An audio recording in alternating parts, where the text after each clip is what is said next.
1 Samuel capítulo 4. Amém? Diz assim a palavra do nosso Deus. Vamos ler só o verso 1, mas deixe sua Bíblia aberta, nós vamos ver hoje todo o capítulo 4, se Deus nos permitir. Diz assim a palavra do Senhor.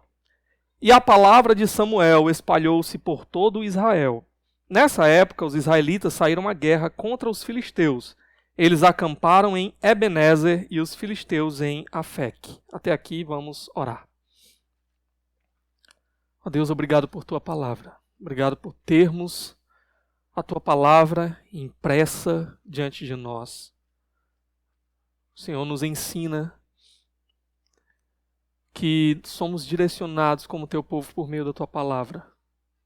Nós precisamos dela, precisamos entendê-la e, acima de tudo, nós precisamos que o teu Espírito opere por meio dela nas nossas vidas. Nos ajuda, Senhor, a não sermos meros ouvintes, mas praticantes da palavra.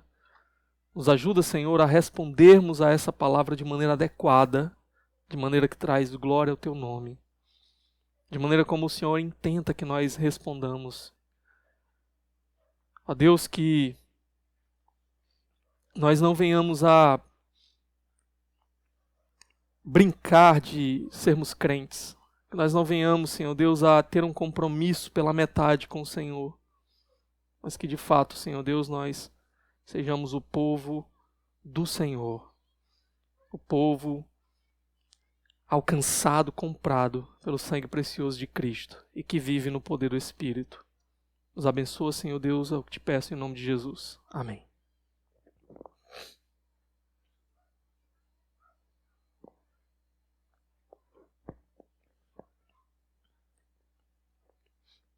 Irmãos, certa vez um pregador, durante o culto, durante a pregação, ele fez uma pergunta. Ele indagou o seguinte: quem quer ir para o céu? Levante a mão. Aí a igreja inteira levantou a mão. Mas teve uma pessoa lá, um senhor, que não levantou a mão. E ele achou aquilo estranho, então ele perguntou: o senhor não quer ir para o céu quando o senhor morrer? Ele disse: opa, quando eu morrer eu quero. Mas eu pensei que você estava convidando para fazer uma caravana para ir hoje, né? Hoje eu não queria ir, não. Algumas pessoas, na verdade muitas pessoas, têm medo da morte. Embora às vezes até tenham essa expectativa, esse desejo de que o que nos aguarda depois daqui é a presença de Cristo, a glória de Cristo. Mas vivem às vezes com esse temor. Quero ir para junto do Senhor, mas não agora, Nós já vimos no nosso texto 2 homens que têm uma sentença de morte colocada sobre eles. Vocês lembram quem? Ofni e Finéias, os filhos de Eli. E esses homens, o pior é que eles não vão para o céu. Eles vivem como ímpios. Eles vivem distantes do Senhor. Eles vivem uma vida completamente sem compromisso com o Senhor. Então, a morte é certa para eles. A morte está a um passo deles. E eles estão caminhando na direção da perdição eterna. O pior em tudo isso é que eles são os sacerdotes do povo de Deus. Eles são eles estão na posição que deveria ser exemplo para o restante do povo de Deus, para Israel. E tal qual era o sacerdócio, assim também era o povo. Nós já vimos aqui que Samuel, esse início aqui de 1 Samuel, se passa ainda durante o período dos juízes. E nós já vimos como é que era o povo de Deus no período dos juízes. Um povo que tinha se apartado completamente do Senhor. Um povo que tinha se tornado mais parecido com Sodoma do que, de fato, com o povo que Deus chamou para si. Então, esses homens aqui, eles são meio que uma figura do estado do próprio Israel, mergulhado em pecado e caminhando na direção da destruição. Porém, como é que Israel se vê nesse momento? Eles se veem como se nada estivesse acontecendo. Eles se veem como se estivesse tudo bem entre eles e Deus. E mais, eles têm uma expectativa de que Deus vai estar sempre com eles, dando vitória para eles. O texto que nós temos diante de nós aqui, eu dividi em duas partes. A primeira parte, que é o que nós vamos ver agora, o primeiro momento aqui, é que nós vamos ver que apesar desse povo estar no pecado, eles têm uma expectativa de glória. Eles têm uma expectativa de que Deus vai abençoá-los e vai dar vitória para eles. Vamos dar uma olhadinha aqui no verso 1.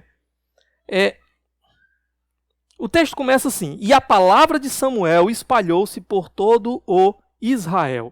Essa expressão, e a palavra de Samuel, ela pode ser interpretada pelo menos de duas maneiras. Ou aquela palavra que Samuel falou, ou a palavra acerca de Samuel, sobre Samuel. Qual a diferença? A gente viu no finalzinho do capítulo 3 que Samuel ele tinha recebido uma revelação da parte de Deus, o julgamento de Deus sobre Eli e sobre a família de Eli, e nós vimos também que todo Israel começou a entender, conheceu a notícia sobre Samuel de que agora havia um profeta em Israel. Então essa palavra pode ser a palavra que Israel trouxe a Eli, que agora era conhecida de todo mundo, ou pode ser a notícia de que agora existia um profeta em Israel e esse profeta era Samuel. Seja qual for a interpretação aqui, uma coisa é óbvia. Todo mundo agora em Israel já sabia que Deus estava se revelando a um homem, esse homem era Samuel. E Deus então estava falando agora para a nação de Israel por meio de Samuel. Agora, qual é o problema? O problema é que logo em seguida, olha o que o texto diz: e a palavra de Samuel espalhou-se por todo o Israel. Nessa época, os israelitas saíram para a guerra contra os filisteus. Eles acamparam em Ebenezer e os filisteus em Afec. Uma mudança abrupta. O texto acabou de dizer que havia um profeta no meio de Israel e esse profeta era Samuel. E do nada o texto mudou completamente agora para falar desse conflito, dessa guerra que estava prestes a acontecer entre Israel e os filisteus. E o que é que deve nos espantar aqui? É que não é dito absolutamente nada e nem vai ser dito absolutamente nada sobre o povo ter consultado a Samuel antes de ir para essa guerra. Ora, eles agora sabem que tem um profeta no meio deles. Eles sabem agora que Deus está falando por meio de Samuel. E eles vão entrar numa guerra. E nós já vimos, quando estudamos o livro de Juízes, que o padrão era que antes de entrar na guerra era consultar o Senhor. E aqui nós não vemos eles consultando absolutamente ninguém, muito menos Samuel. Agora deixa eu falar uma coisa para vocês também. O nosso texto ele é bem direto, ele diz: nessa época os israelitas saíram à guerra contra os filisteus. Eles acamparam em Ebenezer e os filisteus em Afec. Há uma variante textual, ou seja, há um outro texto antigo, que ele traz algumas palavras a mais aqui. Ele traz uma expressão dizendo que os filisteus haviam saído para atacar Samuel. Então, se essa leitura estiver correta, ela nos mostra de quem foi a iniciativa. A iniciativa teria sido dos filisteus de atacarem Samuel, ok? E aí, provavelmente, o copista, como vai aparecer a mesma palavra duas vezes, ele pulou de uma palavra para outra e teria omitido esse trecho que diria que a iniciativa foi dos filisteus. Mas por que isso é importante? É muito provável, alguns até entendem, que esses filisteus estariam agora se dirigindo para Israel, e mais especificamente para Siló, que seria uma espécie de capital de Israel nesse momento, eu vou já falar um pouco mais sobre isso, por conta daquilo que havia acontecido lá na história de Sansão. Mais uma vez eu digo, esse período, ele é o período ainda dos juízes, ok? E a última vez que nós ouvimos falar aqui dos filisteus foi onde? Lá com Sansão. E vocês lembram o que aconteceu? Sansão, depois de ter sido capturado pelos filisteus, ele ora a Deus, Deus dá força para ele uma última vez, e ele derruba o prédio, o templo de Dagon, o templo dos deuses filisteus, sob a cabeça dos filisteus ali. E o texto diz que a missão de Sansão era começar a libertar o povo das mãos dos filisteus. Eram os filisteus que estavam dominando tudo nesse momento. Por causa do pecado de Israel, o povo estava sendo entregue nas mãos dos filisteus. Os filisteus estavam dominando, mas Deus tinha dado essa grande vitória por meio de Sansão. Mas não era uma vitória definitiva. Ele começou a libertar das mãos dos filisteus. Não tinha concluído ainda essa tarefa, essa missão. Então alguns entendem que, depois daquilo, os filisteus se organizaram para quê? Para ir na direção de Siló, porque Siló era o local onde estava o templo de Deus. Por isso que eu disse que era como uma espécie de capital de Israel durante esse período. A ideia seria atacar o templo, derrubar o templo, mostrar assim o poder dos seus deuses, mostrar a superioridade dos seus deuses e manter Israel como cativos nas suas mãos. Então esse era o objetivo dos filisteus. E eles estavam aqui rumando na direção de Siló. Porém nós vemos que eles acampam, né? Os israelitas acampam em Ebenezer, que significa até aqui nos ajudou o Senhor, ou na verdade mais literalmente seria pedra de ajuda. Só um detalhe, nessa época, o nome desse local ainda não tinha sido dado como Ebenezer. Nós vamos continuar vendo no livro de 1 Samuel o momento em que, mais na frente na história, é que vai ser dado esse nome àquela região ali, tá? De Ebenezer. Porque eles estavam numa batalha, eles pelejam, o Senhor ajuda eles e o Senhor dá uma vitória a eles até aquele local. Então eles estabelecem uma pedra ali para mostrar o seguinte: até aqui, até esse lugar aqui, o Senhor esteve conosco, o Senhor nos ajudou, o Senhor nos deu a vitória. E aí por isso vamos botar o nome ali de Ebenezer, ok? Mas o autor do livro, como ele já conhece tudo isso que aconteceu, e ele está escrevendo para leitores que também já conheciam, ele está querendo lembrar os leitores de tudo aquilo que tinha acontecido, então ele sabe que os seus leitores já conheciam o nome daquele local como Ebenezer. E ao mencionar o nome Ebenezer, ele está também querendo lembrar para os seus leitores o quê? Que a expectativa desse povo aqui era uma expectativa de vitória, de glória. Nós estamos indo, o autor está escrevendo e o leitor está ouvindo e ele está pensando o quê? Opa, o povo de Israel está em Ebenezer. Está em até aqui nos ajudou o Senhor. Está prestes a lutar contra os filisteus e ele está no lugar onde Deus os abençoou. Então, qual é a expectativa? Vai ter vitória. Vai haver glória. Essa é a ideia, ok? Enquanto isso, os filisteus eles estavam acampados em Afec. É como se fossem duas regiões, uma de frente para a outra, com cerca de 3 quilômetros de distância entre elas, e os dois estão ali, parados, um de frente para o outro, se organizando para a batalha que vai acontecer logo mais. Tá ali os dois times no aquecimento, né? Já já eles vão para o vale para a hora do conflito. Pronto. O que acontece aqui? Será que agora, em Ebenezer, será que agora, no lugar onde Deus vai mostrar a sua bênção, será que agora aquela expectativa de ser liberto completamente da mão dos filisteus, ela vai ser consumada? Vai ser concluída? É a glória que vem? É a vitória que vem? Pronto. Versículo 2. O que acontece? Os filisteus dispuseram suas forças em linha para enfrentar Israel. E intensificando-se o combate, Israel foi derrotado pelos filisteus, que mataram cerca de 4.000 deles no campo de batalha. Resultado? Derrota. Resultado? Eles perdem essa batalha. E diante desse cenário, poxa, nós estávamos indo para a guerra, estávamos aqui confiantes de que o nosso Deus iria nos dar a vitória. Vai surgir uma pergunta. Que pergunta é essa? Verso 3, olha aí. Quando os soldados voltaram ao acampamento, as autoridades de Israel perguntaram: por que o Senhor deixou que os filisteus nos derrotassem? E acrescentaram: vamos a Siló buscar a arca da aliança do Senhor, para que ele vá conosco e nos salve das mãos dos nossos inimigos. Primeira pergunta aqui. Por que o Senhor permitiu que a gente fosse derrotados?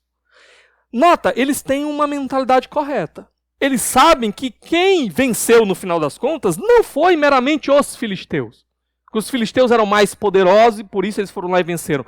Eles sabem que só perderam porque Deus, o Deus soberano, o Deus todo-poderoso, o Deus de Israel, permitiu aquela derrota. Se Deus quisesse intervir, eles não tinham perdido aquela derrota. Então eles sabem que Deus ainda está no controle de tudo. Eles têm essa mentalidade correta. Então o questionamento deles é: por que que Deus, o nosso Deus, deixou a gente perder? Irmãos, a resposta deveria ser muito óbvia para eles. Esse povo aqui é o povo da aliança. Quando a gente lê o Pentateuco, os 5 primeiros livros da Bíblia, nós vamos ver a aliança que Deus faz com o seu povo Israel. A aliança que Deus faz através de Moisés. E nessa aliança, Deus havia estipulado bênçãos e havia estipulado maldições. E no meio das bênçãos, Deus tinha dito o seguinte: olha, se vocês forem fiéis à minha aliança, se vocês andarem comigo, se vocês cumprirem a minha vontade, a minha lei, então eu vou dar vitória para vocês contra os inimigos de vocês. 5 de vocês vão botar 100 inimigos para fugir. 100 de vocês vão botar 10.000 inimigos para fugir. Agora, se vocês pecarem contra mim, se vocês não andarem comigo, se vocês forem infiéis à minha aliança, eu vou entregar vocês nas mãos dos inimigos de vocês. Então a resposta era óbvia. Por que o povo aqui estava tendo essa derrota? Porque eles estavam sendo infiéis à aliança de Deus. Eles estavam pecando contra o Senhor. Eles diziam que adoravam a Deus, diziam que conheciam Deus verdadeiro e tinham até algumas ideias corretas sobre Deus, mas nós vimos durante todo o livro de Juízes, esse povo continuava mergulhado nos seus pecados e misturando a adoração a Deus com a adoração a outros deuses. E vivendo, fazendo tudo aquilo que era contrário aos padrões de Deus. Por isso Deus está entregando esse povo nas mãos dos seus inimigos. Agora, sabendo qual é a resposta, sabendo qual é de fato o problema, o povo está no pecado, qual deveria ser a solução para resolver esse problema? Arrependimento.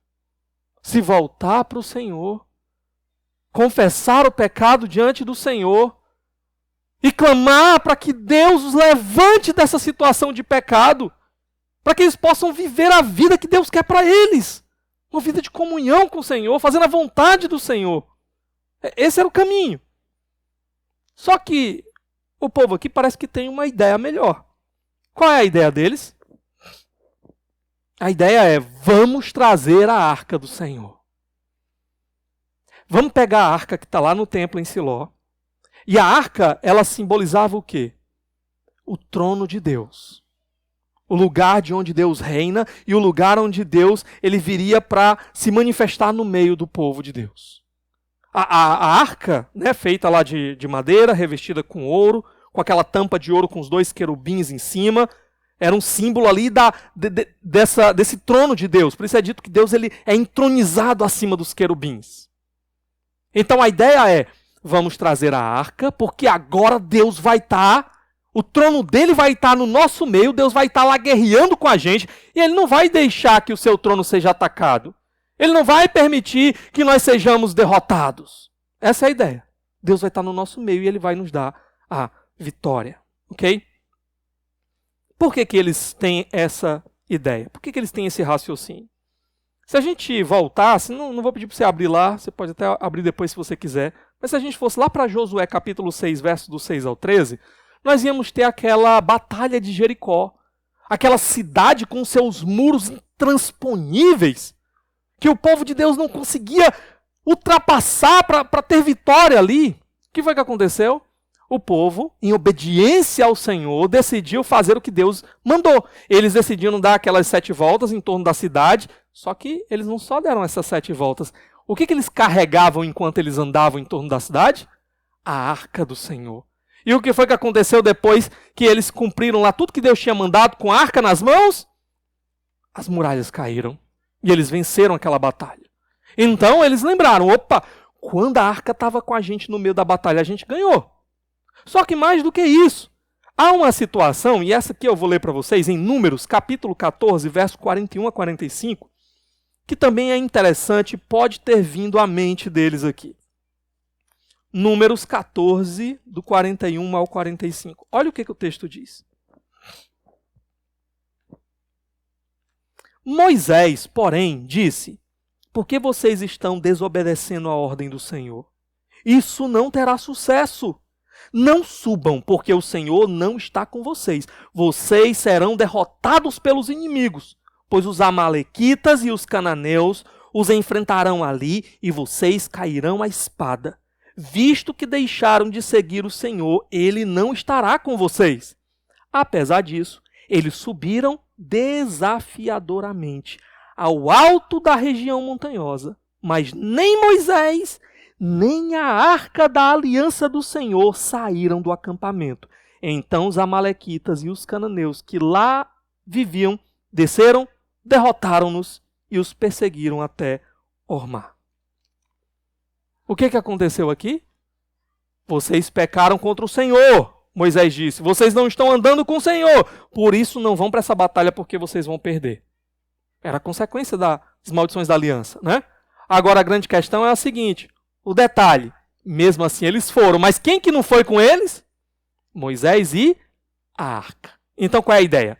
Quando a gente estava com a arca lá, o Senhor nos deu vitória. Quando a gente estava sem a arca lá, o Senhor nos deu derrota. Então, como é que a gente soluciona o nosso problema? Vamos pegar a arca, vamos trazer a arca e agora vai dar tudo certo. Pronto. Vamos olhar aí como é que deu tudo certo, né? Volta lá para o verso 4. Diz assim. Então mandaram trazer de Siló a arca da aliança do Senhor dos Exércitos, que tem o seu trono entre os querubins. E os 2 filhos de Eli, Ofni e Finéias, acompanharam a arca da aliança de Deus. Olha o detalhe. Lá se vem a arca, o Senhor dos Exércitos, símbolo do seu poder, entronizado entre os querubins. Já falei, o seu trono agora está no meio do povo de Israel, no meio da batalha. Porém, tem uma informação aqui interessante para nós, né? Quem é que vem trazendo a arca? Ofni e Finéias. Aí você imagina, né? É pra gente que está lendo isso daqui, quando olhar para esse nome assim, pensar assim, o que esses 2 cabas sem futuro estão fazendo aí com essa arca, né? Mas eles eram sacerdotes. Eles estão levando a arca lá para o meio da batalha, mas isso já deixa uma sensação em nós. Os israelitas estão na expectativa da glória. Vai vir vitória. Mas a gente lê e a gente fica com a sensação, parece que a coisa não vai dar muito certo. A expectativa deles, irmãos, era de que não interessava quem estava levando a arca. Não interessava quem estava lá para guerrear. Se estava no pecado, se não estava no pecado, o que interessava é que Deus estava ali. A arca estava ali. Então, não interessava qual era a sua situação. Se no pecado ou não, Deus ia dar a vitória de qualquer jeito porque Deus estava ali. Essa é a expectativa. Ok? E o que vai acontecer agora? Verso 5. Quando a arca da aliança do Senhor entrou no acampamento, todos os israelitas gritaram tão alto que o chão estremeceu. Pronto. A presença da arca trouxe confiança para esse povo. Encorajou esse povo. E esse povo então ali começou a gritar de euforia. É mais ou menos o estádio lotado, o time está perdendo, aí o time empata, e no final dos 45 do segundo tempo o time faz o gol da virada. E como é que o estádio vai? Né? Vai abaixo, todo mundo balançando lá, né? É o Vozão, o Ceará ganhou. Né? Pronto.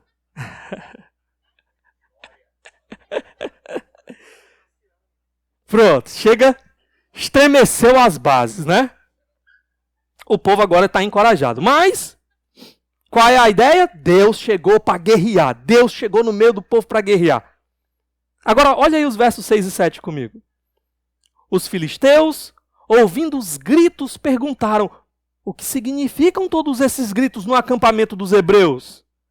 Quando souberam que a arca do Senhor viera para o acampamento, os filisteus ficaram com medo e disseram: deuses chegaram ao acampamento. Ai de nós! Nunca nos aconteceu uma coisa dessas. A presença da arca encoraja os israelitas e, ao saber da presença da arca, os filisteus também ficam com medo. Eles reagem em temor. Ai de nós, né? Essa expressão, esse ai, quando ele aparece nas escrituras, é como se fosse uma expressão de tragédia. É como se fosse assim, o juízo vai cair sobre nós. Estamos perdidos. Eles também entendem que Deus chegou para guerrear. Então, tanto Israel quanto os filisteus, eles têm a mesma perspectiva aqui. Deus agora chegou no arraial, no meio de Israel para lutar, e ele vai lutar contra a gente. Mas o texto continua, olha o verso 8 comigo. Ai de nós, mais uma vez repetido, né? Quem nos livrará das mãos desses deuses poderosos? São os deuses que feriram os egípcios com toda espécie de pragas no deserto. Aqui nós temos algumas informações sobre a mentalidade dos filisteus. Eles eram politeístas, eles adoravam muitos deuses. E eles olham para Israel e eles acham que Israel é igual a eles. Que aquela arca, na verdade, é como se fosse o ídolo, a imagem de escultura dos deuses, no plural, de Israel. E eles entendem, então, que aquela arca é o próprio Deus, ou a imagem desse Deus que vai vir guerrear contra eles. E eles também têm essa lembrança, essa informação de que Israel, do que o Deus de Israel havia feito lá no Egito, as pragas, como ele livrou com mão poderosa o seu povo das mãos do Egito. E é interessante porque aqui nós estamos falando, irmãos, de cerca de mais de 400 anos desde que aquilo tinha acontecido. Então essa informação, ela ficou marcada, não só na memória do povo de Deus, mas até nos povos ao redor. Então eles estão ali com medo, diante dessa situação de que eles vão ter que enfrentar, e na mentalidade deles, né, os deuses, no caso o Deus de Israel, vai guerrear contra eles. O que acontece no verso 9? Sejam fortes, filisteus, sejam homens, ou vocês se tornarão escravos dos hebreus, assim como eles foram escravos de vocês. Sejam homens e lutem. Então, mesmo com medo, mesmo diante dessa perspectiva de ter que guerrear contra o Deus de Israel, esse povo aqui, eles têm uma mentalidade, uma ideia aqui. É a seguinte: essa guerra é vida ou morte. Porque se eles vencerem, nós vamos ser escravos deles. Assim como eles têm sido os nossos escravos, se a gente perder essa, nós é que vamos virar escravos deles. Então a questão é, ou nós lutamos até a morte, e quem sabe assim a gente vença, ou então a gente se entrega aí, vai ser capturado e vamos ser escravos. Então é melhor o que? A gente ter coragem e partir para cima e lutar, nem que a gente morra no meio do caminho. E aí, nós vamos ter o resultado no verso 10.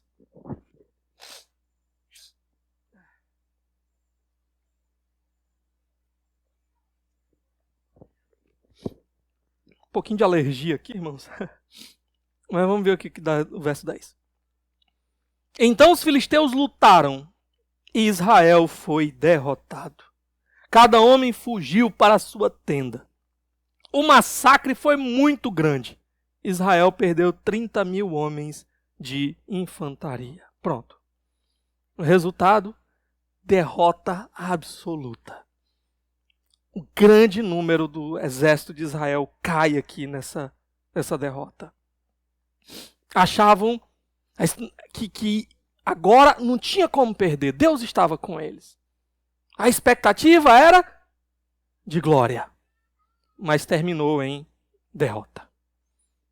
Bom, a partir de agora, o que nós vamos ver é o segundo momento da história. O primeiro momento era a expectativa da glória. E o segundo momento é a perda da glória. Vamos dar uma olhadinha aqui o que vai acontecer. Mas antes disso, deixa eu só lembrar uma coisinha aqui para vocês, tá? O juízo já havia sido determinado por Deus. Ele já tinha dito que Ofni e Finéias seria destruído. E na aliança ele já tinha deixado claro: quando vocês não estiverem andando comigo, estiverem vivendo no pecado, eu vou entregar vocês nas mãos dos seus inimigos. Só que o que o povo está tentando fazer aqui ao trazer a arca para o meio da batalha? Sem ter a necessidade de mudar as suas vidas, sem ter a necessidade, de fato, de clamar ao Senhor em arrependimento, em fé, eles estão usando Deus como uma espécie de ídolo. A mentalidade deles está igualzinha à mentalidade dos filisteus. A arca, que deveria ser só um símbolo da presença de Deus, para eles é como se fosse agora o próprio Deus. Eles transformaram Deus num ídolo. E eles estão tentando manipular Deus. Eles estão tratando Deus como se fosse um Deus pagão. Que eu faço assim, eu faço desse jeito, eu coloco uma oferenda, e aí ele é obrigado a me dar o que eu quero, a me dar a vitória, a interceder por mim. Deus está se transformando num amuleto para eles aqui.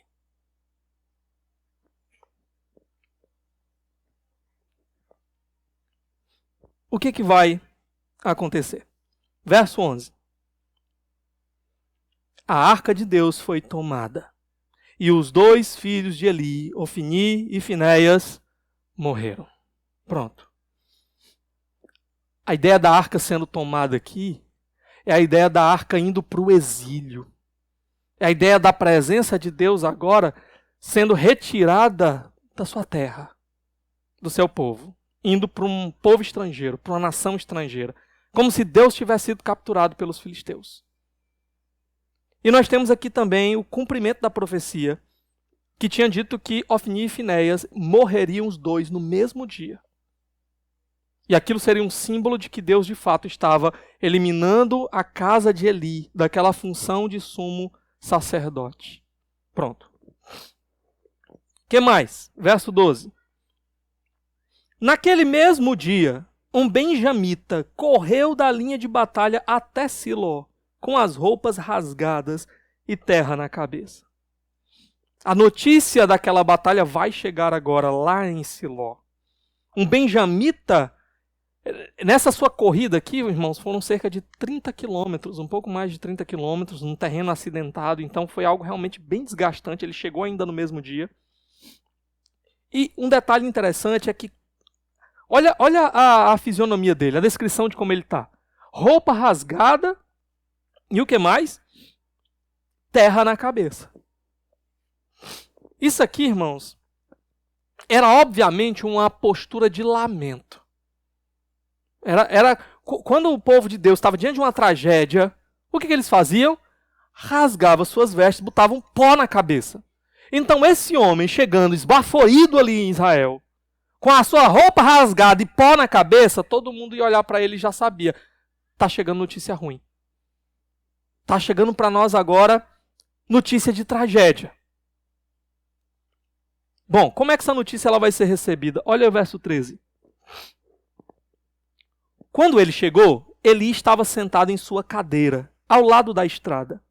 Estava preocupado, pois em seu coração temia pela arca de Deus. O homem entrou na cidade, contou o que havia acontecido e a cidade começou a gritar.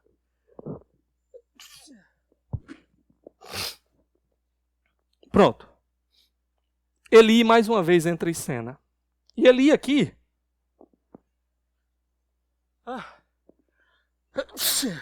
Misericórdia, perdão. Deixa eu tomar uma aguinha.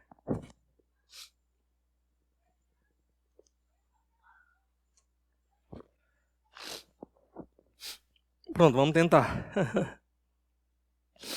Eli aqui, ele está lá, como de costume, sentado na sua cadeira, né? A gente já viu Eli sentado nessa cadeira várias vezes. A gente vê aqui também, e a gente entende por que Eli está sentado. Ele já era um idoso, já vai dizer que é a idade dele. Eli era alguém extremamente pesado, já a gente também vai falar um pouco sobre isso daqui. Então era comum que ele estivesse sentado. Ele também estava cego já, né? Já não conseguia enxergar como antes. Então ele tenta ficar ali numa situação de observação, assim, de atenção. Ele, já que não conseguia ver, ele ficou naquela atenção para tentar perceber qualquer coisa que acontecesse. Qualquer notícia que chegasse, ok? Ele está ali nessa posição, certo? E o que acontece? Deixa eu voltar aqui para o verso 13. Quando ele chegou, Eli estava sentado em sua cadeira, ao lado da estrada. Estava preocupado, pois em seu coração temia pela arca de Deus. O homem entrou na cidade, contou o que havia acontecido e a cidade começou a gritar. Lembra que quando a arca chegou no arraial, lá na batalha, o povo de Israel fez o quê? Grito de júbilo. Agora, o grito na cidade era um grito diferente. Ele certamente percebeu que aquele era um grito de desespero. Ok? E mais do que isso, Eli estava preocupado com a arca. Isso também deve soar uma nota para a gente. Peraí, mas Eli não estava preocupado, não era com os filhos dele, não? Os filhos de Eli foram para a batalha. Ele já tinha sido avisado por um profeta de que os filhos dele iam morrer, e no mesmo dia. Era para ele estar preocupado com os filhos, né? Talvez Eli aqui já tinha entregue os pontos. Lembra que ele era aquele cara passivo, né? Deixa a vida me levar. Então aqui ele já devia estar meio que conformado de que a qualquer momento os filhos dele iriam. E a sua preocupação então se volta para a arca, certo? É interessante também que Eli era o responsável pela arca. Essa arca ela saiu de lá com a autorização de Eli, ok? Mas vamos aqui continuar. Versos 14 a 17. Nós vamos ter agora o relatório entregue para Eli do que aconteceu no campo de batalha. Vamos ler aí. Então, ouviu os gritos e perguntou: o que significa esse tumulto? O homem correu para contar tudo a Eli. Eli tinha 98 anos de idade e seus olhos estavam imóveis. Ele já não conseguia enxergar. O homem lhe disse: acabei de chegar da linha de batalha. Fugi de lá hoje mesmo. Ele perguntou: o que aconteceu, meu filho? O mensageiro respondeu: Israel fugiu dos filisteus e houve uma grande matança entre os soldados. Também os seus 2 filhos, Ofni e Finéias, estão mortos e a arca de Deus foi tomada. Eli agora está recebendo a notícia de que a profecia dada, enfim, se cumpriu. Qual é a reação dele diante disso? Verso 18. Quando ele mencionou a arca de Deus, Eli caiu da cadeira para trás, ao lado do portão, quebrou o pescoço e morreu, pois era velho e pesado. Ele liderou Israel durante 40 anos. Vou falar rapidamente aqui sobre a reação de Eli, tá? Alguns suspeitam que Eli teria tido uma espécie de ataque cardíaco nesse momento. Mas o fato é que nós temos algumas informações, algumas ênfases aqui. Porque precisava ser dito, falar aqui do peso de Eli. Irmãos, vocês lembram que Eli,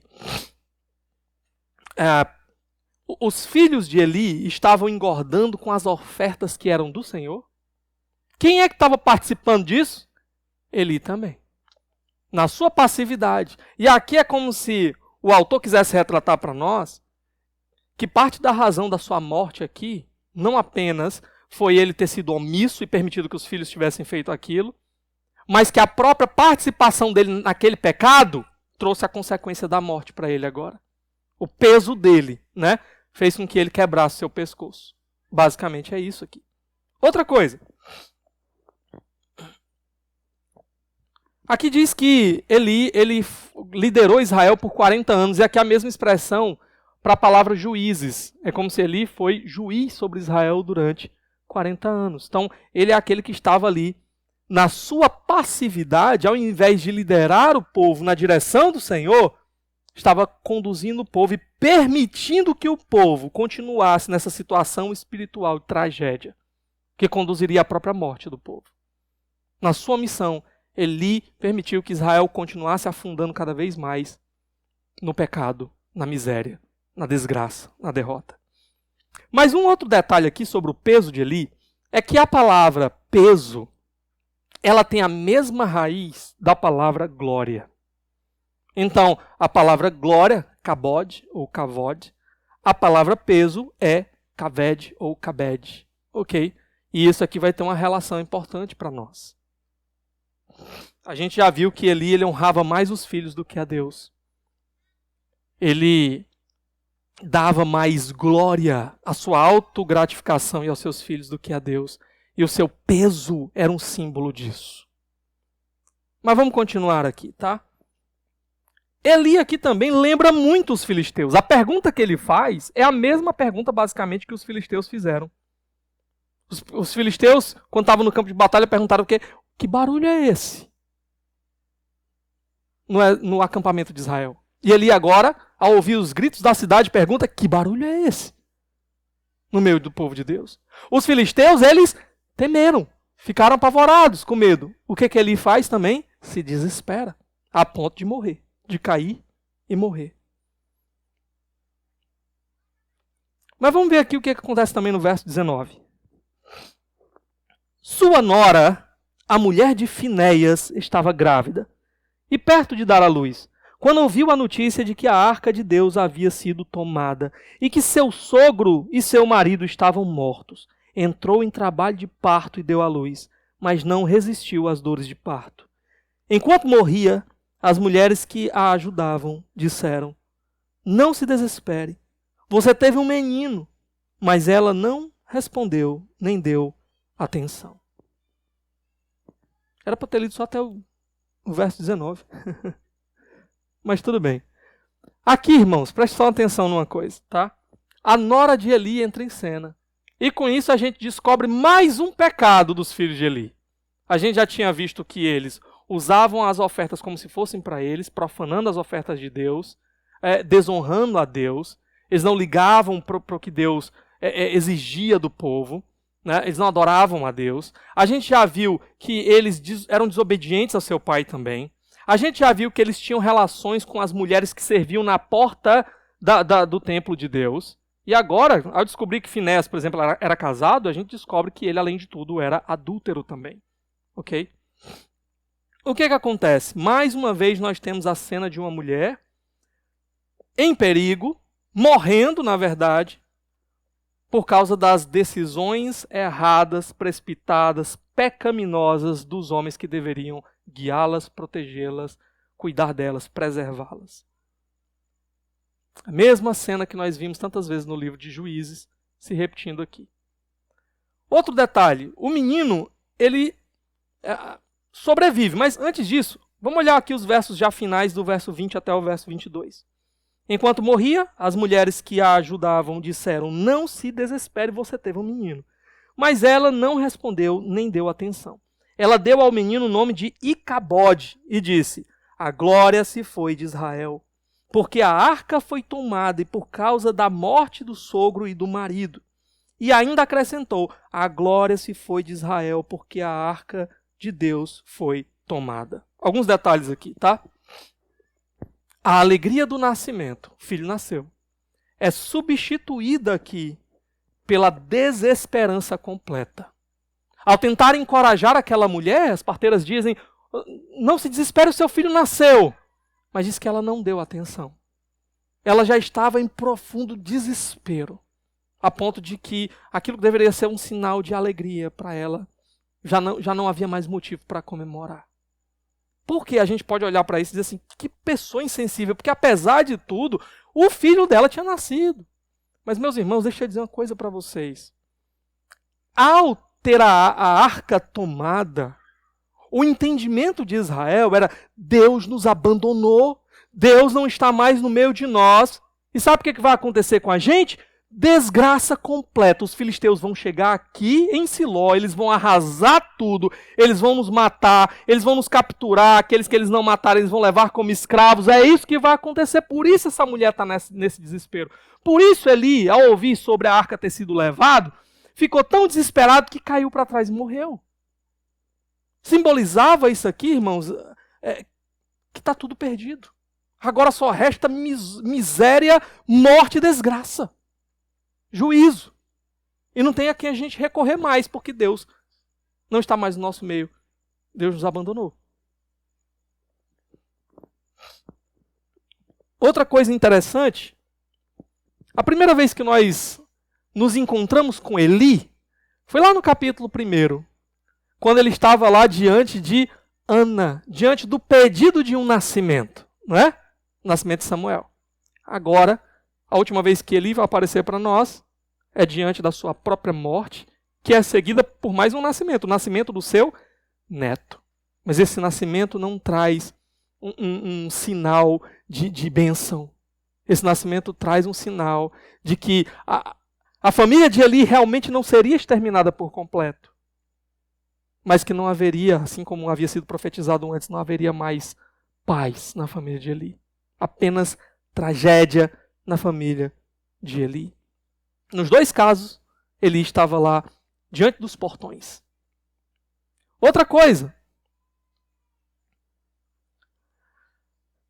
O autor está querendo que a gente entenda que toda a era do sacerdócio corrompido e impuro de Israel tinha que passar. todo aquele período terrível, trágico, de trevas de Juízes, tinha que passar. Deus estava tratando eles nesse momento. Para que tudo agora viesse dar lugar a um novo tempo. O tempo do profeta que Deus havia levantado. Do sacerdócio puro. O tempo de Samuel. Okay? Então, por isso, toda essa desgraça está acontecendo. Deus está lidando, está tratando com o seu povo aqui. E na sua soberania, ele está usando o mesmo exército inimigo. O exército dos filisteus. Para fazer cumprir os seus propósitos. Mas um ponto importante também aqui é essa expressão, Icabode. Eu botei o tema da mensagem hoje de Icabode. Significa basicamente onde é que está a glória. Ou a glória se foi. Foi-se a glória. A presença gloriosa de Deus foi retirada do meio do seu povo. Eles começaram na expectativa de glória. Eles estão terminando agora com a perda, a remoção completa da glória de Deus do meio deles. Como eu disse para vocês, todos eles estavam nesse desespero tão grande porque entenderam. Agora é a hora da ruína completa. Se a gente continuar lendo nosso texto, nós não vamos ter informação nenhuma sobre a destruição da cidade de Siló, sobre a destruição do templo de Siló. Okay? O foco do autor é em outra coisa. Nós vamos falar sobre isso no outro domingo. Porém, deixa eu dizer uma coisa para vocês. Quando a gente tem informação de novo da arca voltando para Israel, ela não volta mais para Siló. Ela não volta mais para o templo de Siló. Por quê? Porque não havia mais templo. Não havia mais cidade. E embora nós não tenhamos essa informação aqui em 1 Samuel, profetas depois, cerca de 500 anos depois disso daqui, vão lembrar desse acontecido. Do que Deus fez lá em Siló. Um símbolo da rebelião, do pecado do povo, de tentar manipular Deus sem consertar a sua vida, sem buscar o arrependimento e a correta comunhão com o Senhor, e Deus trazendo então juízo e destruição. Deixa eu só ler aqui para você rapidinho o profeta Jeremias. Olha o que ele fala. Jeremias, ele vai profetizar, lá no capítulo 7, num tempo em que o povo estava vivendo basicamente como nos dias dos juízes. Entregue completamente aos seus pecados. E Jeremias vai dizer para esse povo, olha, sabe o que vai acontecer? O templo e a nossa cidade murada, Deus vai destruir tudo. Como é que o povo respondeu a essa mensagem de Jeremias? Olha aí no capítulo 7, primeiro versos de 1 a 4. Olha o que ele diz. Esta é a palavra que veio a Jeremias da parte do Senhor. Fique junto à porta do templo do Senhor e proclame esta mensagem. Lá na porta do templo mesmo ele ia dizer. Ouçam a palavra do Senhor, todos vocês de Judá, que atravessam estas portas para adorar o Senhor. Assim diz o Senhor dos Exércitos, o Deus de Israel, corrijam a sua conduta e as suas ações. Eu os farei habitar neste lugar. Não confiem nas palavras enganosas dos que dizem, este é o templo do Senhor, o templo do Senhor, o templo do Senhor. O que ele está querendo dizer com isso? Que mais uma vez o povo estava botando a sua confiança no quê? No templo. Aqui nos dias de Samuel era na arca. A arca de Deus está com a gente, então estamos seguros, Deus vai nos dar glória, Deus vai nos dar vitória. Aqui nos dias de Jeremias, a confiança estava no templo. O templo do Senhor está aqui entre nós. Tinha gente que ficava respondendo à pregação de Jeremias, dizendo o seguinte, pessoal, não precisa se preocupar não, a gente tem o templo. Enquanto a gente tiver o templo, Deus vai nos proteger, Deus vai nos guardar, Deus vai nos abençoar. E Jeremias está dizendo, isso é uma mensagem falsa, não confiem nisso. Não usem o templo como um amuleto. Como em Samuel tinha usado a arca como amuleto. Então a situação é muito parecida. Povo no pecado, confiando não no Senhor. No relacionamento, não com o Senhor, confiando em um ídolo. Estavam transformando o templo numa espécie de ídolo. Olha o que o texto continua dizendo, versos 9 a 10. Vocês pensam que podem roubar e matar, cometer adultério e jurar falsamente, queimar incenso a Baal e seguir outros deuses que vocês não conheceram e depois vir e permanecer perante mim neste templo, que leva o meu nome, e dizer, estamos seguros para continuar com todas essas práticas repugnantes. Olha o que o povo estava pensando. A gente precisa consertar nossa vida, não. A gente não precisa realmente se arrepender e mudar de vida, não. Basta a gente continuar tendo templo aqui no nosso meio. Estamos seguros. Achavam que podiam continuar entrando no templo para adorar a Deus, sem ter a sua vida transformada por Deus. Não é assim que acontece até hoje? Quantas pessoas que se dizem crentes, que continuam apenas numa vida religiosa, vindo domingo após domingo para a igreja, achando que isso é suficiente. Não, mas pelo menos eu estou no domingo na igreja, então Deus vai me abençoar. Quando não há transformação de vida nenhuma. E olha o que o texto continua, versos de 12 a 14. Portanto, vão agora a Siló. Olha Siló aqui. O meu lugar de adoração, onde primeiro fiz uma habitação em honra ao meu nome. E vejam o que ele fiz por causa da impiedade de Israel, o meu povo. Mas agora, visto que vocês fizeram todas essas coisas, diz o Senhor, apesar de eu lhes ter falado repetidas vezes e vocês não me terem dado atenção, e de eu tê-los chamado e vocês não me terem respondido, eu farei a este templo que leva o meu nome, no qual vocês confiam, o lugar de adoração que dei a vocês e aos seus antepassados, o mesmo que fiz a Siló. Olha o que Deus está dizendo. Do mesmo jeito que vocês tentaram manipular Deus e transformar Deus num ídolo lá em Siló e ele destruiu tudo, Jeremias estava dizendo aqui, é o que ele vai fazer agora com vocês em Jerusalém. Ele vai repetir isso, não vamos ter tempo de ler aqui, mas em Jeremias capítulo 26, versos de 1 a 9, ele também vai falar novamente sobre isso. E também, no Salmo 78, nós temos Asaf profetizando por meio de música, né? Exatamente sobre essa mesma questão. Deixa eu abrir aqui com vocês o Salmo 78, versos 56 a 64. Salmo 78, versos 56 a 64.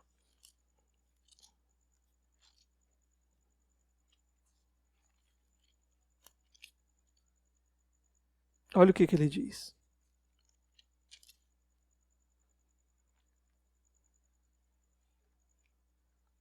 Mas eles puseram Deus à prova e foram rebeldes contra o Altíssimo. Não obedeceram aos seus testemunhos, foram desleais e infiéis, como seus antepassados, confiáveis como um arco defeituoso. Eles o irritaram com os altares idólatras, com seus ídolos lhe provocaram ciúmes. Sabendo o Deus, enfureceu-se e rejeitou totalmente Israel, abandonou o tabernáculo de Siló, a tenda onde habitava entre os homens, entregou o símbolo do seu poder ao cativeiro, a arca, e o seu esplendor nas mãos dos adversários. Deixou que o seu povo fosse morto à espada, pois enfureceu-se com a sua herança. O fogo consumiu os seus jovens, e as suas moças não tiveram canções de núpcias. Os sacerdotes foram mortos à espada, as viúvas já nem podiam chorar. Basicamente o que eles estão dizendo para nós aqui é o que aconteceu em Siló.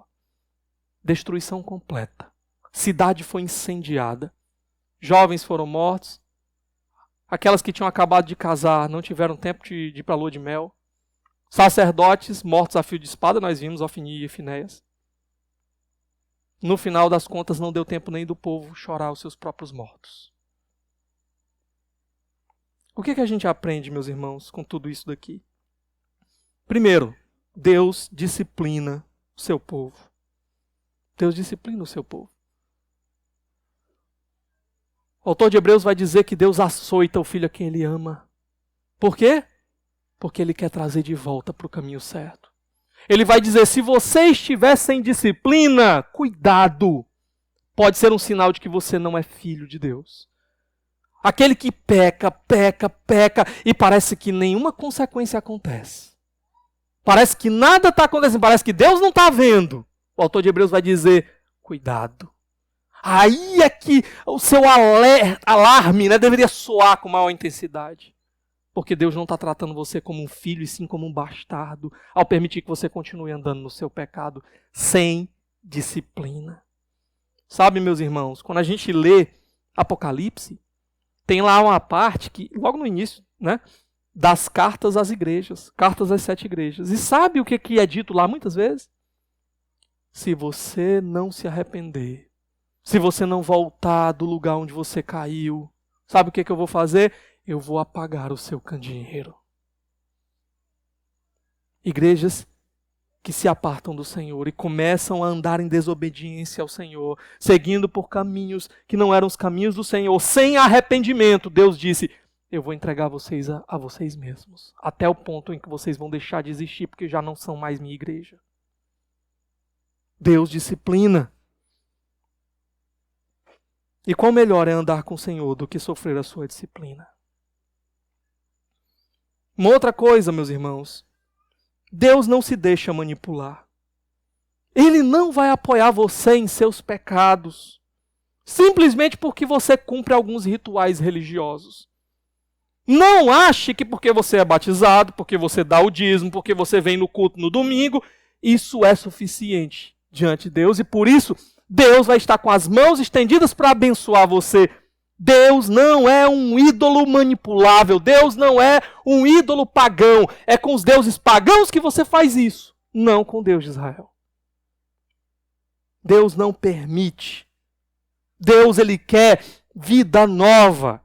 Compromisso real com Ele. Compromisso total com Ele. Sabe o que vai ser uma evidência de que de fato a bênção de Deus está sobre a sua vida? Não é quanto você ganha. Não é se você recebeu alguma coisa material ou não, se você está prosperando financeiramente ou não. O que vai mostrar é a sua vida transformada. É um coração que agora está cheio de amor por Jesus. É um coração que mesmo no meio das provas, das lutas, da dificuldade, ainda grita para o Senhor e diz, Senhor, mas eu te amo. Para onde eu irei se só tu tens as palavras de vida eterna? Pode me arrancar tudo, só não me arranque o Senhor. Eu posso andar sem tudo, Senhor, nesse mundo, mas eu não posso perder o Senhor, porque o Senhor é meu tudo. É isso que o Senhor espera, compromisso total, completo. Muitas vezes nós sabemos que precisamos de Deus agindo na nossa vida, assim como Israel sabia. A gente precisa da presença de Deus para a gente vencer os nossos inimigos. Mas qual é o problema? É que muitas vezes nós queremos Deus só como um mero amuleto, só nas horas de necessidade. A gente quer viver como ímpios nesse mundo, como se a gente não conhecesse nem ao Senhor, como se Deus não tivesse lugar nenhum na nossa vida, e usar Deus como um gênio da lâmpada só para as horas de necessidade. Aí na hora da necessidade, aí eu esfrego a lâmpada e digo, Deus, agora eu estou precisando que o Senhor venha aqui e me socorra. Deus, agora me abençoa aqui, Senhor. Na semana inteira você vive mentindo, pecando, como se Deus não estivesse olhando para você, fazendo sabe-se lá o quê, com o coração longe de Deus, não se alimenta da palavra de Deus, não tira tempo para estar com Deus, faz o mínimo, quer vir uma vez por semana pelo menos, no domingo. Aí no final, quando a necessidade bate na porta, quando a dificuldade se apresenta, aí, Deus, estou aqui, ó, ainda estou por aqui. Deus não é um amuleto. Deus não é um ídolo. Deus não está comprometido em andar com você pela metade. Ele exige compromisso completo, pleno. Ou é tudo ou nada. Não dá para cochear entre dois deuses. Não dá para adorar dois senhores. Ou é tudo. Ou você coloca a vida completa nas mãos dele. Ou é nada. Ou é tragédia. E por quê, meus irmãos? Porque o nosso Deus é um Deus que entregou tudo. O nosso Deus é o Deus que entregou o Filho dele. O nosso Salvador, o Filho de Deus, puro, sem pecado, desceu da glória, subiu numa cruz por pecados que não eram dele, eram meus, eram seus. Ele não ficou com nada, ele entregou tudo, entregou a vida por completo, na morte, tomando o meu lugar para pagar a minha dívida. O que ele espera? Que eu entregue tudo a ele de volta. Só quem entendeu e creu de verdade pode dar a resposta certa. Só quem olha para aquela cruz e entende: Jesus, sendo Deus, se fez homem, sendo rico, se fez pobre, para tomar o meu lugar. E os meus pecados, que deveriam me aprisionar a um inferno terrível e eterno, foram colocados sobre ele, e a ira de Deus caiu sobre ele, quando deveria cair sobre mim. Aquela cruz era minha, aquele juízo era meu, o sangue derramado devia ser o meu. A ira de Deus, provada por toda a eternidade, devia cair sobre mim. Ele tomou o meu lugar, ele entregou tudo. Que resposta eu posso dar? Se não dizer para ele: Senhor, eis-me aqui. Eu não mereço nada, eu não valho nada. E eu tenho vivido para mim mesmo todos os dias até aqui. Mas não posso mais continuar vivendo assim. Me recebe, Senhor, me levanta, me limpa, me lava. Faz da minha vida alguma coisa que traga glória ao teu nome. Usa-me como alguma coisa, Senhor, que aponte para ti. Mas não me deixe mais entregue aos meus pecados. Toma-me por completo, eu sou todo teu, não me pertenço mais, eu sou teu. Eu quero o que o Senhor quer. Eu quero o que o Senhor deseja. Eu quero viver a vida que o Senhor tem para mim. É a única resposta, irmãos, que nós podemos dar. E sabe, última coisa aqui. A gente aprende na Bíblia inteira que a aparente derrota de Deus, na verdade, é a sua vitória, no final das contas. Aqui, o Senhor está sendo levado para o exílio. É como se Deus tivesse sido capturado, sendo levado como cativo, como escravo, por um povo estrangeiro. E nós vamos ver no final que, na verdade, essa vai ser a vitória de Deus. Assim como Cristo, levado para aquela cruz, parecia ser a derrota final. Parecia que as trevas estavam vencendo. Parecia, meus irmãos, que não havia mais esperança. Os discípulos ficaram sem esperança. Vocês lembram lá do caminho de Emaús? Os discípulos ainda sem saber que Jesus havia ressuscitado? Falando lá, a gente achava que ele era o Messias. A gente achava que o rei tinha chegado, que era o tempo da libertação de Israel, e ele morreu.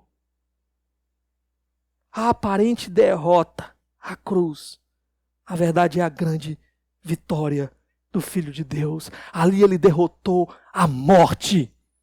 Já não há mais condenação para aqueles que estão em Cristo Jesus. A morte já não tem mais poder para mim, porque eu tenho promessa de vida eterna com ele, porque ele morreu no meu lugar vencendo a morte e ressuscitou com uma garantia de que eu vou viver com ele para sempre.